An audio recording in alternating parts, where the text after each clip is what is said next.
আম্মু তোমারটা কালার সুন্দর হয়েছে আম্মু। যে কিভাবে ফ্রোজেন ফুলকপি রান্না করা হয়, তো এটাই দেখানোর জন্যই আমি আজকে রান্না করছি। আসসালামু আলাইকুম।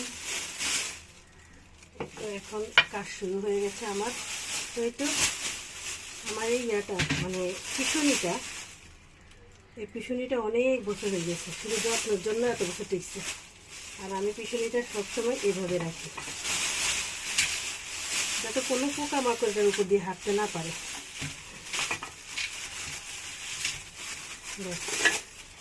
এভাবে আমি রেখে দিই। বাজার নিয়ে আসছি আজকে, বাজারে অনেক কিছু নিয়ে আসছি। সবচেয়ে পছন্দের একটা জিনিস আনছি, দেখেন। বলুন তো এটা কি শাক? এটা হচ্ছে সরিষার শাক। ফুলওয়ালা সরিষার শাক আমার একদম ভালো লাগে না, এই জন্য আজকে ফুল ছাড়া সরিষার শাক পাইছি, নিয়ে আসছি। আর সাথে আসছে এখানে একটা বড় সাইজের বাঁধাকপি আর একটা ফুলকপি।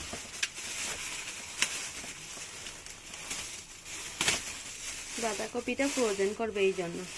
হ্যাঁ, এই জন্য বড় দেখে নিয়ে আসছি।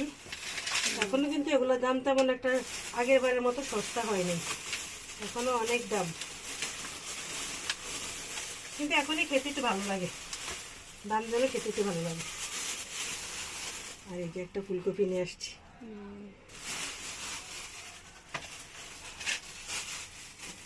আজকে সব কিছুই আমি সবজিই নিয়ে আসছি বেশি। তো এই যে এখানে ধনে পাতা নিয়ে আসছি, আর কাঁচা মরিচ, আর সবথেকে ভালো একটা জিনিস আনছি আজকে, এটা আমার একদমই খাইতে চায় না। এই যে দেখেন, এটা হচ্ছে তিশার অনেক পছন্দের জিনিস নিয়ে আসছি, কিন্তু আমার সবচেয়ে অপছন্দের জিনিস। দুইটা নিয়ে আসছি। আর এখানে অল্প কয়টা কাঁচামরিচ আনছি।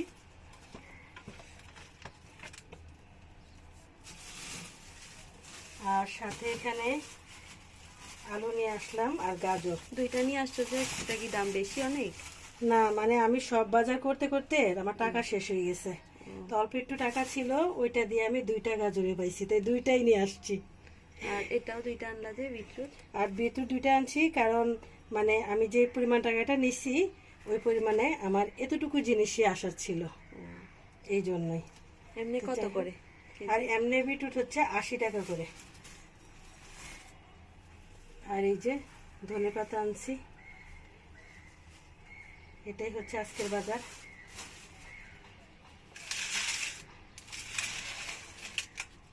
কারণ এত সুসের ফুল আর নাই নাই, পাতলা করে দেওয়ার লেগে উঠে এলাইছে কয়টা, পাতলা করে না দিলে তো ফুলাইতো না। এতগুলা কত নিছে? 20 টাকা। সত্যি? হ্যাঁ, এটা কেমন কাটিও? এতগুলা 20 টাকা? হ্যাঁ, 20 টাকা।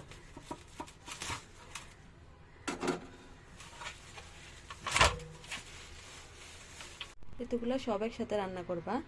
হ্যাঁ, সর্ষের শাক সবগুলোই রান্না করে ফেলবো, এইটুকু হয়ে যাবে, দেখবা অল্প একটু হয়ে যাবে। আজকে ফুল নাই, একদম ফ্রেশ, দেখো কত তাজা, দেখছো? আমি দেখাই সাথে সাথে নিয়ে ফেলছি।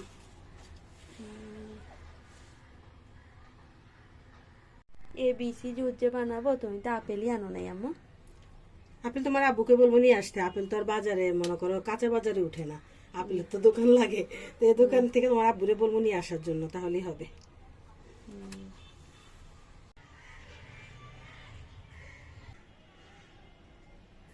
সকাল সকাল আম্মু মিষ্টি আলু সিদ্ধ করার জন্য নিয়ে নিয়েছে। মিষ্টি আলু আমার অনেক প্রিয়, কিন্তু আমি এই মিষ্টি আলুগুলো ভালো আনতে পারি নাই, মনে হয় যেন বাড়তি হয় নাই, সিদ্ধ করলে অতটা ভালো লাগে না। যাই হোক, তারপর টাকা দিয়ে কিনে আনছি, ফেলে দিতে চাই না, আবার সিদ্ধ করি।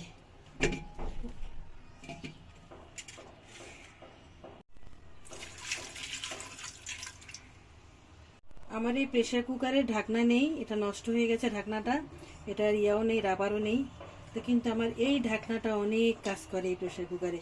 এইভাবে যখন আমি লাগিয়ে দেই তখন আর একটুও ফাঁকা থাকে না, এই যে লাগিয়ে দিচ্ছি, আর ফাঁকা থাকবে না। এই তো আমাদের মিষ্টি আলু একদম তৈরি হয়ে গিয়েছে। আম্মু সব সময় কি করে, অল্প পানি দিয়ে মিষ্টি আলুটা সিদ্ধ করে, এতে করে মিষ্টি আলুর মিষ্টি ভাবটা একদম ভালো থাকে। অল্প সময়ে সিদ্ধ হয়ে গেছে একবারে, প্রেসার আর কুকারে একটা দেওয়া, পোড়া পোড়া গন্ধ আসে না আম্মু? একদম আমি ওই মিষ্টি আলু যেটুকু পানি দিই পানিটা ওখানেই শুকাই ফেলি, একটু পোড়া পোড়া করে ফেলি, তাহলে আর আমার ভিটামিনটা চলে যায় না। ভিটামিনের থেকেও বেশি শহরে তো আমরা ওই লাড়কি চুলার পোড়া আলু খাইতে পারি না যে। সিদ্ধ হয়ে গেছে, এখন আমরা সবাই খাবো ঠান্ডা হওয়ার পরে। আর এই মিষ্টি আলুটা মিষ্টি একটু কম কিন্তু মজা। আজকে একটা ফুলকপি নিয়ে আসছিলাম, তো ফুলকপিটা দিয়ে আমি চপ বানাবো। তো আর ডান্ডিগুলো তো ফেলে দিতে হবে না, তো আমি ভাবছি যে আমার ঘরে ফ্রোজিং ফুলকপি আছে, তো এই ডান্ডিগুলো ওই সাথে দিয়ে আমি রান্না করব।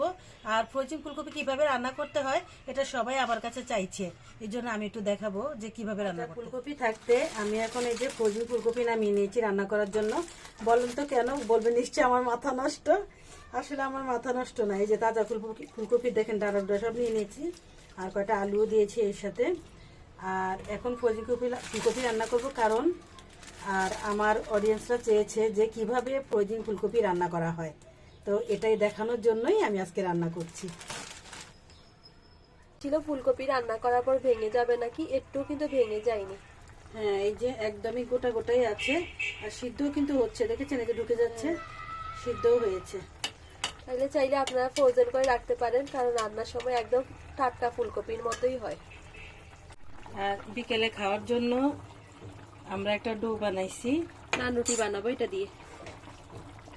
এই তো এটা ফুলে উঠবে বিকাল পর্যন্ত, এরপরে নান রুটি দিয়ে এখানে এই ঝোল দিয়ে খাবো, অনেক ভালো লাগে খেতে, অনেক মজা হয়। আর এটা চুলার পাশে রেখে দিয়েছি, শীতকালে ইস্টের ডো অ্যাক্টিভ হতে চায় না, অনেক দেরি হয়, তো চুলার পাশে গরমে হয়ে যাবে। চাপা দিয়ে দিলাম। ওই যে ডোটা করে রেখেছিলাম ওটা এখন বিকালে দেখি কিরকম ফুলছে। বাবা, মাশাআল্লাহ মাশাআল্লাহ, অনেক ভালোই ফুলছে। আমি তো ভাবছিলাম ফুলবেই না, অল্প একটু ফুলবে। এখন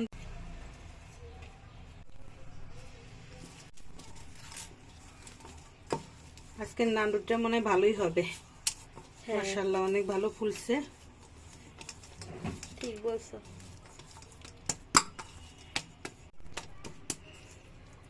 কয়টা হবে? চারটা হবে। আচ্ছা, 4টা করে নেই। এখন কি করলাম?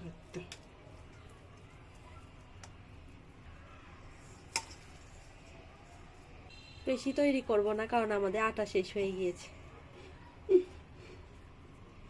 এই জন্য আমরা অল্প করেই বানিয়েছি। যেদিন আটা ময়দা সব শেষ হয়ে যায় ওদিনই আমাদের খাইতে ইচ্ছা করে না আম্মু। অল্প একটু ছিল, অল্পটা দিয়ে করছি। তো ও ভাবছিল করবে না, এই কত দিয়ে কি হবে। আমি ভাবলাম যে না, আমরা তো বিকেলে নাস্তা একদম সিম্পল খাই, মানে অল্প খাই, তো এই জন্য আমাদের জন্য এটা হয়ে যাবে।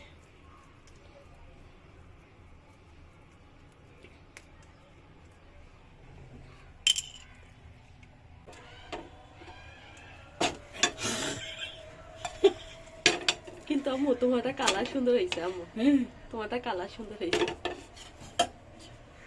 থাক, এরকম কইরো না, থাক থাক আম্মু। তোমার সাথে পুরি যাই আম্মু, উঠাই ফেলো তখন দেই তো।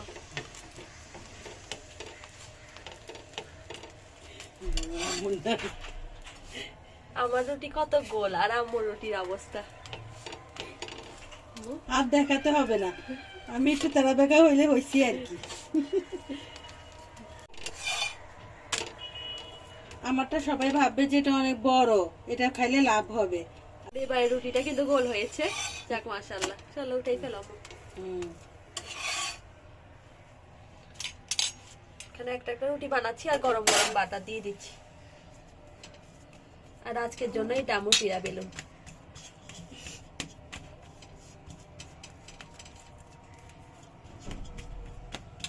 হয়েছে না? হ্যাঁ, এটা তো বেশি খারাপ হয়ে গেছে।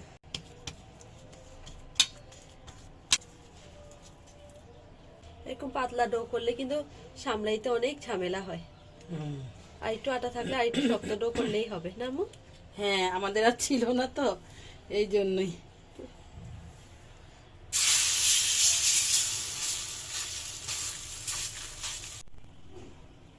এখানে বাটার আর ধনে পাতা রাখছি, আর ওটাই এখন নান রুটিতে লাগিয়ে দিই। একদম পারফেক্ট। হ্যাঁ, কি সুন্দর লাগতেছে।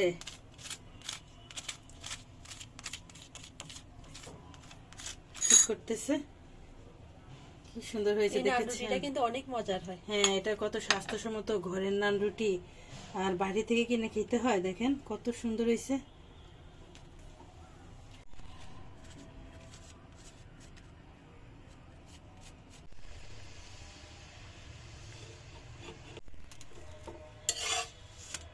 সবগুলো নান রুটি বানানো শেষ। কত সুন্দর হয়েছে। তো আমি একটা ছিঁড়ে দেখাচ্ছি, দেখেন কত সুন্দর নান রুটি, একদম নান রুটির মতোই নান রুটি। দোকানের থেকেও বেশি হ্যাঁ, সফট। অনেক সফট হয়েছে। যদি আমরা একটু বেশি মানে খামি দিতে পারতাম তাহলে একটু আরো উল্টো মোটা মোটা পিঠটা হতো। দেখাও। যে উল্টো পিঠটা দেখেন কত সুন্দর হয়েছে। এই যে উল্টো পিঠটা একদম নান রুটির মতোই। তাহলে সবাই ভালো থাকবেন, সুস্থ থাকবেন। আল্লাহ হাফেজ। আল্লাহ হাফেজ।